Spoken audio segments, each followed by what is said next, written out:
السلام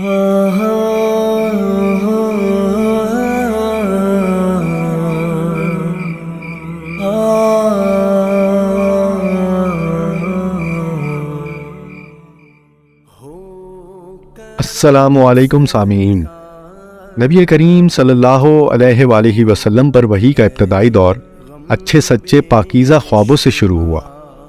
آپ صلی اللہ علیہ وآلہ وسلم خواب میں جو کچھ دیکھتے وہ صبح کی روشنی کی طرح صحیح اور سچا ثابت ہوتا۔ پھر من جانب قدرت آپ صلی اللہ علیہ وآلہ وسلم تنہائی پسند ہو گئے، اور آپ صلی اللہ علیہ وآلہ وسلم نے غار حرا میں خلوت نشینی اختیار فرمائی، اور کئی دن و رات وہاں مسلسل عبادت اور یاد الہی و ذکر و فکر میں مشغول رہتے۔ جب تک گھر آنے کو دل نہ چاہتا توشہ ہمراہ لیے ہوئے وہاں رہتے۔ توشہ ختم ہونے پر ہی اہلیہ حضرت خدیجہ رضی اللہ تعالی عنہ کے پاس تشریف لاتے اور کچھ توشہ ہمراہ لے کر پھر وہاں جا کر خلوت گزی ہو جاتے۔ یہی طریقہ جاری رہا یہاں تک کہ آپ صلی اللہ علیہ وآلہ وسلم پر حق منکشف ہو گیا، اور آپ صلی اللہ علیہ وآلہ وسلم غار حرا ہی میں قیام پذیر تھے کہ اچانک جبرائیل علیہ السلام آپ صلی اللہ علیہ وآلہ وسلم کے پاس حاضر ہوئے اور کہنے لگے کہ اے محمد پڑھو۔ آپ صلی اللہ علیہ وآلہ وسلم فرماتے ہیں کہ میں نے کہا میں پڑھنا نہیں جانتا۔ آپ صلی اللہ علیہ وآلہ وسلم فرماتے ہیں کہ فرشتے نے مجھے پکڑ کر اتنے زور سے بھینچا کہ میری طاقت جواب دے گئی، پھر مجھے چھوڑ کر کہا کہ پڑھو۔ میں نے پھر وہی جواب دیا کہ میں پڑھا ہوا نہیں ہوں۔ اس فرشتے نے مجھ کو نہایت ہی زور سے بھینچا کہ مجھ کو سخت تکلیف محسوس ہوئی۔ پھر اس نے کہا کہ پڑھ۔ میں نے کہا کہ میں پڑھا ہوا نہیں ہوں۔ فرشتے نے تیسری بار مجھ کو پکڑا اور تیسری مرتبہ پھر مجھ کو بھینچا، پھر مجھے چھوڑ دیا اور کہنے لگا کہ پڑھو اپنے رب کے نام کی مدد سے جس نے پیدا کیا انسان کو خون کی پھٹکی سے بنایا۔ پڑھو اور آپ کا رب بہت ہی مہربانیاں کرنے والا ہے۔ پس یہی آیتیں آپ صلی اللہ علیہ وآلہ وسلم جبریل علیہ السلام سے سن کر اس حال میں غار حرا سے واپس ہوئے کہ آپ صلی اللہ علیہ وآلہ وسلم کا دل اس انوکھے واقعے سے کانپ رہا تھا۔ آپ صلی اللہ علیہ وآلہ وسلم حضرت خدیجہ رضی اللہ تعالی عنہ کے ہاں تشریف لائے اور فرمایا کہ مجھے کمبل اڑا دو، مجھے کمبل اڑا دو۔ لوگوں نے آپ صلی اللہ علیہ وآلہ وسلم کو کمبل اڑا دیا۔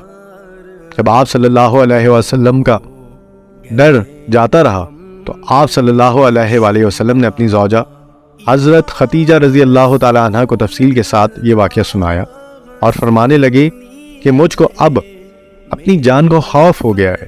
آپ صلی اللہ علیہ وآلہ وسلم کی اہلیہ حضرت خدیجہ رضی اللہ تعالی عنہ نے آپ صلی اللہ علیہ وآلہ وسلم کی ڈھارس بندھائی اور کہا کہ آپ کا خیال صحیح نہیں ہے، اللہ کی قسم آپ کو اللہ کبھی رسوا نہیں کرے گا۔ آپ تو اخلاق فاضلہ کے مالک ہیں، آپ تو کنبہ پرور ہیں، بے کسوں کا بوجھ اپنے سر پر رکھ لیتے ہیں، مفلسوں کے لیے آپ کماتے ہیں، مہمان نوازی میں آپ بے مثال ہیں، اور مشکل وقت میں آپ امر حق کا ساتھ دیتے ہیں۔ ایسے اوصاف حسنہ والا انسان یوں بے وقت و ذلت و خواری کی موت نہیں پا سکتا۔ پھر مزید تسلی کے لیے حضرت خدیجہ رضی اللہ تعالی عنہ آپ صلی اللہ علیہ وآلہ وسلم کو ورقہ بن نوفل کے پاس لے گئیں، جو ان کے چچا زاد بھائی تھے اور زمانہ جاہلیت میں نصرانی مذہب اختیار کر چکے تھے اور عبرانی زبان کے کاتب تھے۔ چنانچہ انجیل کو بھی حسب منشائے خداوندی عبرانی زبان میں لکھا کرتے تھے۔ انجیل سریانی زبان میں نازل ہوئی تھی، پھر اس کا ترجمہ عبرانی زبان میں ہوا۔ ورقہ اسی کو لکھتے تھے۔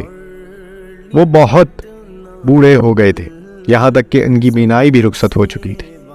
حضرت خدیجہ رضی اللہ تعالی عنہ نے ان کے سامنے آپ صلی اللہ علیہ وآلہ وسلم کے حالات بیان کیے اور کہا کہ اے چچا زاد بھائی،